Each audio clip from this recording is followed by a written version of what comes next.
Hello guys, good morning. आप सभी दोस्तों को मेरे चैनल पर स्वागत है। मैं जो है एपी का क्वेश्चन लेकर के आए हुए हैं, जिसमें 10वां क्लास में यह क्वेश्चन पूछता है। सबसे पहले क्वेश्चन में ए बराबर 5 डी बराबर 3 और ए एन 50 दिया है। एन और एस एन का एस एन ज्ञात कीजिए। क्वेश्चन में दिया है एन और एस एन ज्ञात कीजिए। सबसे पहले क्वेश्चन में हम जो दिया है लिख देते हैं। ए बराबर 5, डी बराबर 3, ए एन बराबर 50।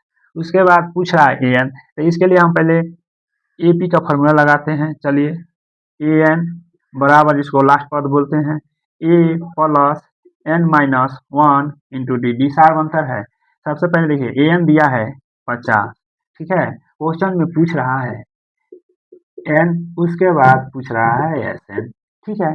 चलिए, तो ए एन लिख दिए 50, ए के मान लिख दिए 5। उसके बाद एन का मान नहीं दिया है, यहाँ डी का मान दिया है 3, 3 लिख दिए।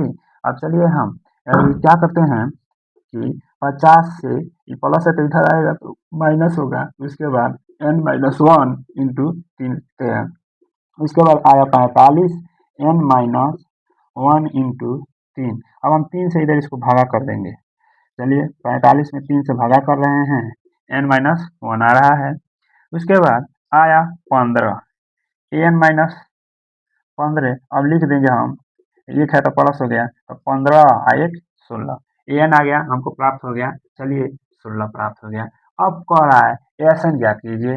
एस एन का फॉर्मूला होता है n/2 गुने 2, 2 into a plus n minus one into d. उसके बाद बारह पोस्ट घेर दिए। उसके बाद देखिए, एन का मान है 16/2 लिख दिए। उसके बाद दो, ए के मान 5 है, ए का मान देखिए दोस्तों 5 है, 5 रख दिया।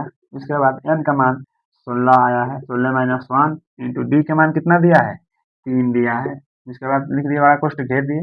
उसके बाद 2 से भागा किए तो ये आ गया यहाँ, ठीक है।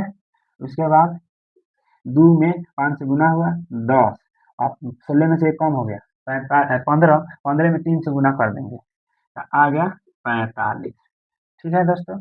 उसके बाद 8 गुने 10 प्लस 45 करेंगे, होगा 55। उसके बाद गुना करें, 8 से 5 में गुना करेंगे, 8 पचे 40, फिर 8 में 5 से गुना 40 है, 40 से जोड़ दिए तो आ गया 440। इस प्रकार जो है मेरा एएसएन प्राप्त हो गया 440। मेरा वीडियो अच्छा लगे लाइक शेयर कमेंट प्यार भरा अपना आशीर्वाद दें। धन्यवाद दोस्तों।